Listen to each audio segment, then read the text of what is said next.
Let me set the stage. I'm Elise, 33, translator for a big shot company that keeps me on my toes with languages I barely knew existed until they handed me the dictionary.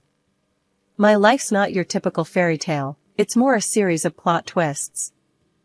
I married straight out of college, thinking I'd nailed life. But fast forward a few years, the marriage tanked, big surprise, right? But it gave me the best thing ever, my daughter Lily, a spitfire at 8, who has more wit in her pinky than most do in their entire head. Then, there's David, my current flame, or as I like to call him, Mr. Right the second time around. We bumped into each other at a dusty old book club. He was arguing about Hemingway's love of brevity, and I was all in for Fitzgerald's flair.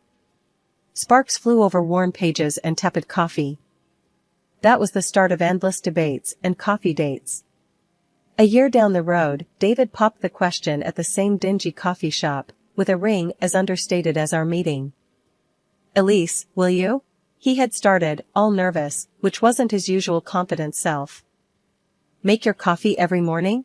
Only if you promise to pick up your socks," I quipped, before slipping in a serious, "Yes, I will." But, as luck would have it, not everyone was popping champagne and tossing confetti. Enter Mrs. Thompson, David's mother, a tough nut with a stare that could curdle milk. The first time I met her, she looked me up and down like I was a sofa she regretted buying. "So, you're the one David can't stop yapping about," she had said, her voice sharp as a knife. "Guilty as charged. And you must be the famous Mrs. Thompson. David says you make the best cherry pie in town." From that day on, every visit was a chess game. She'd check my moves, always ready to declare a checkmate. But David was a gem. He'd squeeze my hand under the table, his way of saying, "Ignore her, I'm right here." One day, lounging on our rickety deck while David flipped burgers on the grill, he brought it up. "Mom's a bit old school, Elise. She's all about family legacy and that jazz." "Yeah, and she's got it in her head that I'm done having kids. Thinks Lily's it and worries about the precious family line," I'd replied, the frustration bubbling up. David had put down the tongs, his face serious for once. I know. She's worried you won't want more kids. But whatever we decide, it's our business, not hers." Despite the gloom cast by David's mom, our wedding day was everything I'd hoped it would be, modest, but filled with joy. My daughter Lily was dolled up in a cute pink dress, practically floating around the venue, her laughter a melody that softened even the sternest hearts. Everyone we loved was there, smiling and cheering, except for one. Mrs. Thompson sat through the entire event with a face like she'd sucked on a lemon. She didn't even get up to congratulate us. Living with David, it felt like we'd hit the jackpot: warm, cozy evenings, and the constant buzz of a happy, albeit small, family. But as much as our home was filled with love, there was always an undercurrent of tension, thanks to one persistent storm cloud, Mrs. Thompson. One Saturday morning, while David was out running errands, Mrs. Thompson decided it was a good time to drop by unannounced. The doorbell rang just as Lily and I were in the middle of a heated Uno match. "Grams!" Lily shouted, dropping her cards and racing to the door. I followed more slowly, steeling myself. "Mrs. Thompson, what a surprise," I said, my voice polite but cool. She brushed past me without a greeting, her eyes sweeping the room like she was the health inspector and we were a restaurant on the brink of being shut down. "I was just in the neighborhood," she said, though we both knew she lived on the other side of town. "Thought I'd see what you all were up to without David around to supervise." As I headed to the kitchen, I heard her start in on Lily. "So, young lady, has your mother been keeping you busy, or are you just lazing around the house all day?" "We were playing Uno, and I was winning," Lily responded with a confidence I wished I could muster. "That's no real skill, is it? Why don't you read something more stimulating?" I returned with her tea, placing it on the coaster with a little more force than necessary. "Lily's top of her class, Mrs. Thompson. Uno's just for fun." Mrs. Thompson sipped her tea, making a face. "Well, as long as she's not falling behind. David tells me you're managing well enough, but I have to see it for myself." And making sure he's not burdened with more than he can handle is part of that. I sat down across from her, forcing a calm I didn't feel. David isn't burdened. He's thrilled. We all are. This is our family now. She stood up, smoothing her skirt. Well, I'll let David know my thoughts. He deserves to hear it from his mother. As she walked to the door, I followed, my voice firmer now. David hears everything from me, Mrs. Thompson. We don't keep secrets or run reports to parents. We're adults, building a life together. She paused at the door, her back to me. Just remember, Elise. I'm his mother. My approval might not mean much to you, but it means a lot to him. Trying to get along with Mrs. Thompson was like trying to smooth a crumpled paper. No matter how hard you try, the lines are always there. But for David's sake, I kept at it. One evening, I decided to host a dinner. Nothing fancy, just a casual thing to maybe melt some of that ice. I'm making your mom's favorite tonight, cherry pie. Think it'll win her over? I asked David as he helped me set the table. David chuckled, straightening a fork. Mom's tough, but nobody can resist your cherry pie. Just take it easy, yeah? She can be, a lot. The plan was simple. Dinner at 6, pie for dessert, and hopefully some kind of truce by the end of the night. But as luck would have it, just as I pulled the pie out of the oven, looking golden and perfect, Lily's school called. Mom, it's Miss Carson. She says I left my project at school, and it's due tomorrow. Lily's face was a mix of panic and hope. Okay, we'll go get it. Can't have all your hard work go to waste, I said, glancing at the clock. Mrs. Thompson would be here any minute. I scribbled a quick note for her, just in case we missed each other. Back in 8. Make yourself at home. We rushed to the school and back, making it in just under 20 minutes. When we walked in, Mrs. Thompson was seated at the table, looking like she owned the place. David was pouring her a glass of wine. Dinner went by with the usual small talk. How's work, how's school, the weather, safe topics that kept the night from turning into a minefield. Then came the pie. I served everyone a generous slice, smiling a bit too eagerly. Hope it's as good as you remember, Mrs. Thompson. We all took a bite, and immediately, Lily's face scrunched up. Ugh, Mom, this tastes weird. Confused, I took a bite myself. My mouth was assaulted by a blast of salt and sour, a far cry from what I'd prepared. I looked up at Mrs. Thompson, who was watching me with a smug look. This doesn't taste right, Elise. Did you follow the recipe properly? She asked, her voice dripping with condescension. Of course, I made it just like... I started, but then it hit me. She had been alone in the house. My eyes narrowed. David, noticing the tension, jumped in. Maybe it's just a bad batch of cherries? Let's not sweat it. How about we order some pizza instead? Sounds great, I managed to say, my eyes still fixed on Mrs. Thompson. After David went to order the pizza, Mrs. Thompson leaned in close and whispered, maybe next time you'll think twice before leaving me alone in your kitchen. I was stunned. She had actually sabotaged the pie. I kept my cool, though. Is this how you want to play it? Just making sure you know where you stand, she hissed back. The rest of the evening was a blur. Pizza came, we ate, and Mrs. Thompson left soon after, not a word about the pie. David seemed oblivious, happy even that we'd managed to salvage the night with takeout. Life after the pie incident felt like walking on eggshells, especially whenever Mrs. Thompson was around. But David, bless his heart, thought a change of scenery might do us some good. So, out of the blue, he comes home one evening, all smiles, waving a set of plane tickets, like he's won the lottery. Guess what, Elise? We're going on vacation. And not just any vacation, India. He announced, practically bouncing on his heels. India? Seriously? I couldn't hide my surprise. India had been on my bucket list for as long as I could remember. But what about, your mom? David's face fell a bit, then he shrugged. Well, she's coming too. Thought it'd be good for all of us to spend some quality time together, bond a bit. I sighed, already dreading the drama, but not wanting to burst his bubble. Alright, if you think it's a good idea. When do we leave? In 2 weeks. I got it all planned out. We'll see the Taj Mahal, ride elephants, the whole 9 yards. His enthusiasm was infectious, and despite my reservations, I found myself getting excited about the trip. The weeks leading up to the trip were a whirlwind of planning and packing. Lists, shopping, more lists. The night before we were set to leave, David and I sat down with a map and a guidebook, marking out all the spots we wanted to visit. You really think your mom is going to ride an elephant? I joked, trying to keep the mood light. David laughed. I'd pay good money to see that. The day of the departure was chaotic. Bags everywhere, Lily running around in excitement, and Mrs. Thompson, well, she was her usual self, complaining about everything from the weight of her luggage to the timing of the flight. Why does it have to be so early? And why India? It's so far and exotic, she grumbled as we loaded up the car.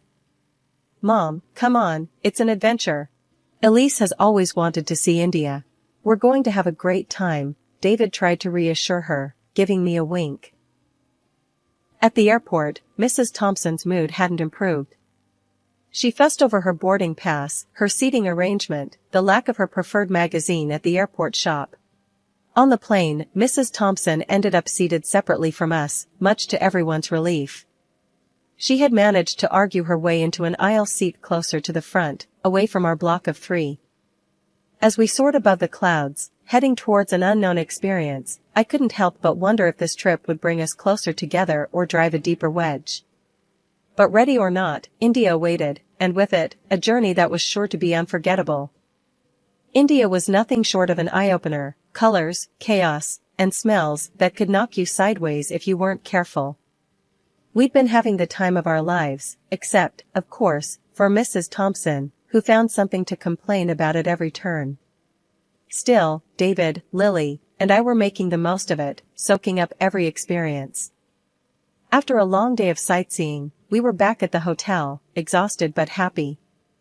I was unpacking some of our stuff when I noticed Lily looking guilty, fidgeting next to her suitcase. What's up, Bug? You look like you're sitting on a secret, I nudged her gently. She bit her lip, then pulled out a package from her bag. Mom, look. Grandma gave this to me at the airport and told me to keep it a secret. She said it was a snack for when I get hungry. My heart sank as I saw the package. It was bacon. Lily, sweetheart, you know we can't bring meat into the country like this, right? It's against the law here. Lily's eyes widened, teary. I didn't know, Mom. Grandma said it was okay. Just then, David walked in. What's going on here? He asked, seeing the upset looks. I handed him the package, my voice tense. Your mom snuck this into Lily's bag. It's bacon, David. What? No, she wouldn't. His voice trailed off as he looked from the bacon to Lily's upset face. Dad, I'm sorry. I didn't mean to do anything bad, Lily cried out. David knelt down and hugged her.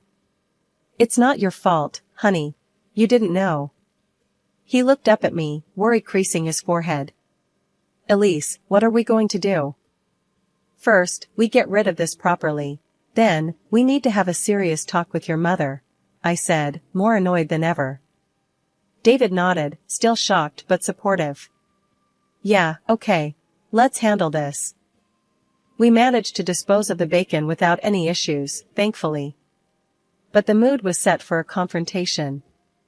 We found Mrs. Thompson in the hotel lounge, sipping tea as if she hadn't a care in the world.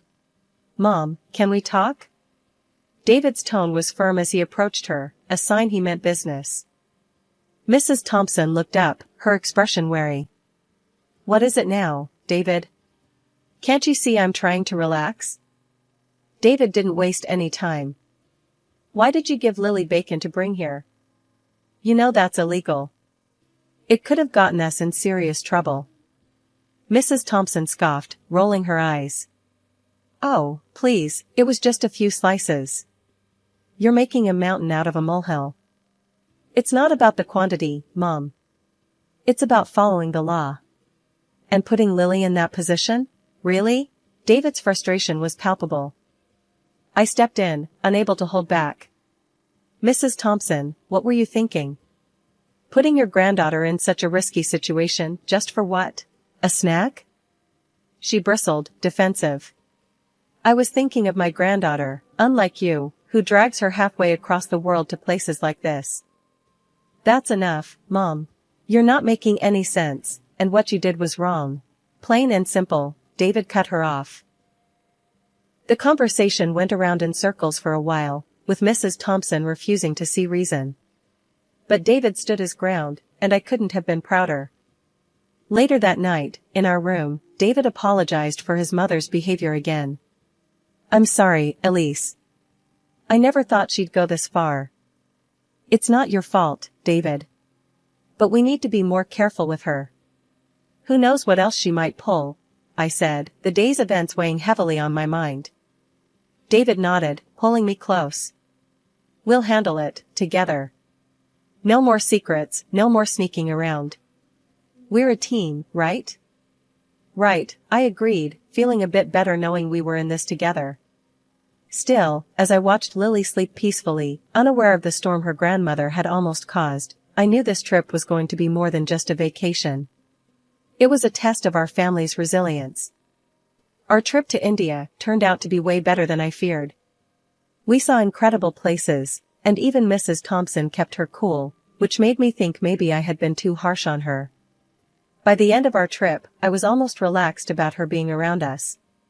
Maybe, just maybe, we could all get along after all. The day we were to head back, everything seemed smooth. We were at the airport, luggage in tow, checking off the last items from our travel list. That's when Lily tugged at my sleeve, her face scrunched up a bit. Mom, I need to go to the bathroom, she whispered.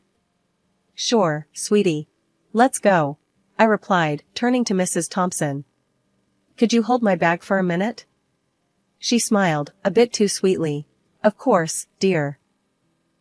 Handing over my bag, I led Lily to the restroom, thinking nothing of it. When we came back, Mrs. Thompson was standing there, a triumphant smirk playing on her lips as she handed back my bag. Thanks, I muttered, but something about her expression set off alarms in my head. I didn't dwell on it, just handed the bag to David. Here, can you take this through? My hands are full.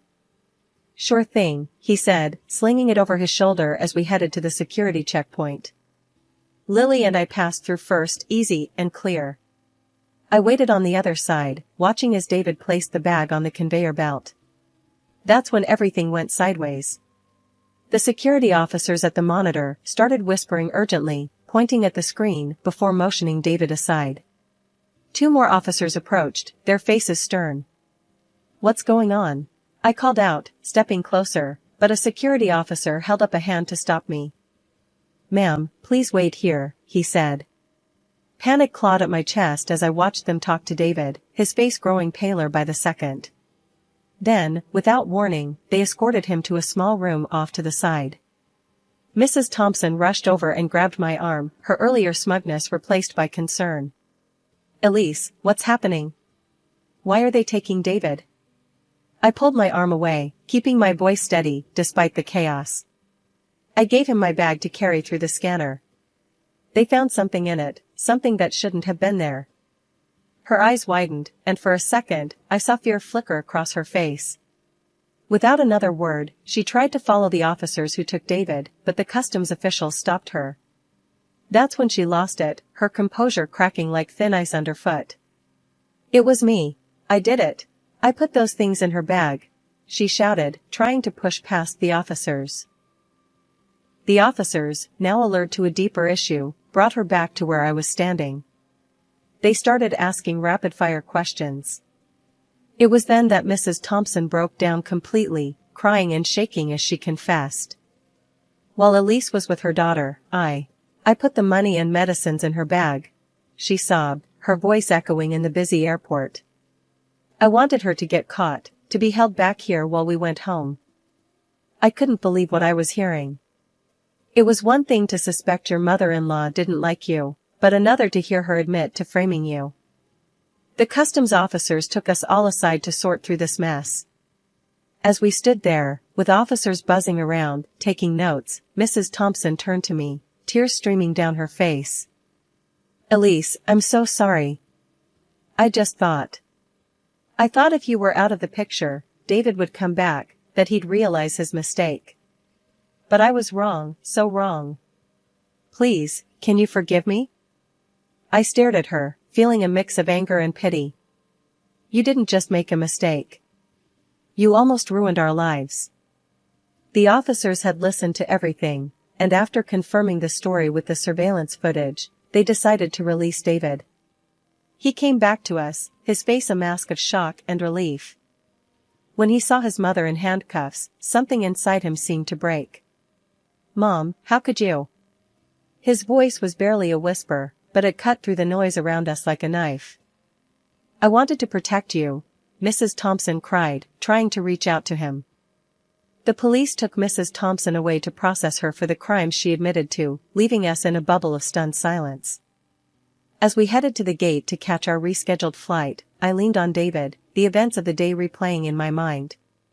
His mother's actions were unforgivable, and as we walked, a plan began to form on how we would move forward, how we would rebuild the trust and safety that had been so severely shattered. Back home, the silence of our living room felt like a stark contrast to the chaotic noise of the airport police station. David and I sat with cups of tea that had long gone cold, the events of the past few days settling around us like dust after a storm. David broke the silence first, his voice low and weary. "I can't believe she'd go that far, Elise. I'm sorry you had to go through all that, because of her." I looked over at him, seeing the strain in his eyes. "It's not your fault, David. But we do need to think about how we move forward from here. We can't let this slide." "Yeah, I know." He leaned forward, resting his elbows on his knees. "The lawyer mentioned a restraining order might be necessary. Given everything, I think he might be right." It was a tough pill to swallow, the idea of legally barring his mother from our lives, but it was a measure of the severity of her actions. It would give us peace of mind, at least. She needs to understand the consequences of her actions, legally and personally. David nodded, rubbing his face with his hands. "Yeah, I'll call him tomorrow. Get it started. It's just hard, you know? She's my mom." I reached out, taking his hand. "I know she is. And this doesn't mean you don't love her. But we have to protect our family, David. We have to protect Lily." A few days later, the restraining order was in place. It was a surreal feeling, knowing that it had come to this.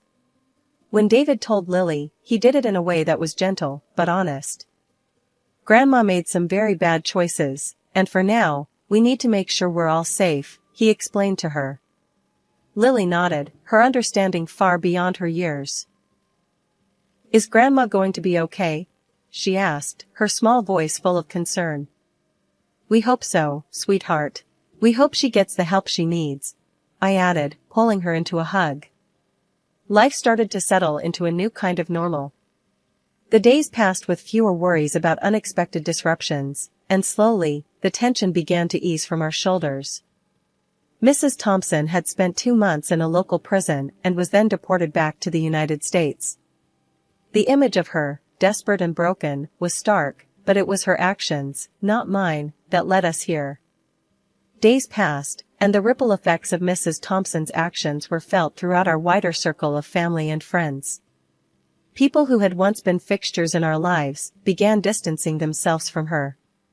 Her betrayal wasn't just personal, it was profound, affecting everyone connected to us. She lived alone now, isolated by her own deeds. It was a harsh reality, but a self-inflicted one. One evening, as we sat watching a movie together, wrapped in blankets and sharing a bowl of popcorn, David paused the movie and looked over at me. "Elise, I've been thinking a lot about everything that's happened. And I just want to say thank you. For being so strong, for being the rock for this family." I smiled, leaning into him. "I do it for us, for all of us. Because that's what you do when you love someone, you stand by them." As we resumed the movie, I looked over at Lily, her eyes heavy with sleep, safe in the knowledge that she was loved and protected. Reflecting on everything, I realized that family isn't just about the good times. It's about who stands with you during the trials, who holds your hand when the path gets rocky,